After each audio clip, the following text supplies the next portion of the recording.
কোন বিধায়ক কতটা জনপ্রিয়? জনপ্রিয়তায় 26-এ টিকিট পাওয়ার মূল শর্ত। 26-এ কোনো বিধায়কের টিকিটই নিশ্চিত নয়।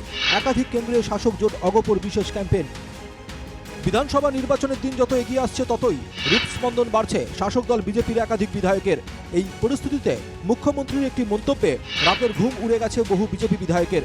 26-এ একাধিক বিজেপি বিধায়কের টিকিট নিশ্চিত নয়। যদি বিধায়ক জনপ্রিয় হন তাহলে আশা করা যেতে পারে।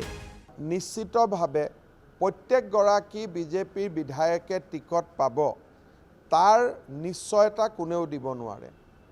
5 বছৰৰ কাৰণে বিধায়ক হয়, পিছৰ 5 বছৰ জনপ্ৰিয়তাৰ ওপৰতে দলে টিকট দিয়ে। মুখ্যমন্ত্ৰী এটাও স্পষ্ট কৰে দিলেন যে প্ৰধানমন্ত্ৰী পৰ্যায়ে চূড়ান্ত হবে 26-এৰ প্ৰাৰ্থী তালিকা। পাৰ্লিয়ামেণ্টাৰী বৰ্ডত মোদী ডাঙৰীয়া নিজে বহি থাকে, দলৰ সভাপতি বহিব, নীতিন নবীন ডাঙৰীয়া বহিব, অমিত শ্বাহ ডাঙৰীয়া বহিব, ৰাজনাথ সিং ডাঙৰীয়া বহিব। সেই সভাখনত কি সিদ্ধান্ত হ'ব 60 দিন 90 দিন আগতে কেনেকৈ কোনোবাই ক'ব পাৰিব? তবে এৰ মধ্যে একটা আশাৰ কথাও শুনিয়েছেন মুখ্যমন্ত্ৰী। দলীয় সাৰ্ভেতে সব বিধায়কই ভালো নম্বৰ পেয়েছেন। কাৰণ মই জানাত সাৰ্ভেত প্ৰেজেণ্ট বিধায়ক সকলোৱে 1-2 ভিতৰত আহি যাব, কাৰণ ইমান কাম হৈছে আৰু কামবিলাকতো আমি বিধায়কৰ জৰিয়তে কৰিব লাগে।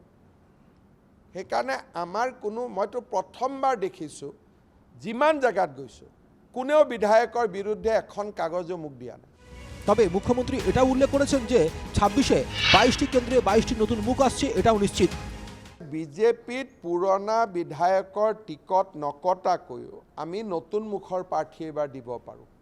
22টা সমষ্টি আমাৰ নতুনকৈ আছে, য'ত আমি পুৰণা টিকট নকটাকৈ 22জন নতুন প্ৰাৰ্থীক আমি টিকট দিব পাৰোঁ। আৰু 103টা সমষ্টিৰ ভিতৰত এই 22জন, বাকীকেইটালৈকে মই যোৱাই নাই। এদিকে বিজেপির মধ্যেই এই মুহূর্তে যখন টিকিট নিয়ে টানাটানি, ঠিক সেই সময় নতুন রণনীতি নিয়ে মাঠে নেমেছে জোটসঙ্গী অগপ। কেন্দ্রেই সংবাদ সম্মেলন করে প্রার্থিত্বের দাবি করেছে অগপ। এবার বিশ্বনাথ ও শিবসাগর কেন্দ্রে প্রার্থী দিতে চাইছে অগপ। যেটো সেন্ট্ৰেল কমিটিয়ে যেটো ডিসিশন লয় সেইটোত মই আগবাঢ়িমেই, মানে যেটো হয়। মই কিন্তু এনে খেলাৰ একদম এবাৰ মানে পুৰা পক্ষপাতি আৰু খেলিবলৈ মই ভাবিছো। মই একদম পুৰা খেলাৰ দিশতে মই আগবাঢ়ি আছো আৰু মই এইটো খেলিমেই বুলি ভাবিছো আৰু খেলিমেই। আৰু এইটো কথা কাৰণ তেনেকেতো আৰু আমি অনুপযুক্ত মানুহ নহয়, আমিতো উপযুক্ত মানুহ। আমাৰ ডিমাণ্ড এটাই থাকিব যে মিত্ৰজোঁট হিচাপে আমি দুবাৰ ভাৰতীয় জনতা পাৰ্টি মিত্ৰজোঁটৰ এই পাৰ্টিৰ চিটটো শিৱসাগৰ চিটটো আমি এৰি দিছোঁ। শিৱসাগৰ জিলাখনৰ ভিতৰত 3টা সমষ্টিৰ ভিতৰত এটা সমষ্টি আমাক লাগিব। এই 3টা সমষ্টিৰ ভিতৰত আমি প্ৰায়ৰিটি হিচাপে শিৱসাগৰ সমষ্টিটো ক'ব পাৰোঁ, যিহেতু শিৱসাগৰ সমষ্টি বৰ্তমান আমাৰ বিধায়ক আমগুৰি সমষ্টি বা যি 13খন পঞ্চায়ত শিৱসাগৰ সংলগ্ন হ'ল, সেইকাৰণে শিৱসাগৰ সমষ্টিটো প্ৰায়ৰিটি 1।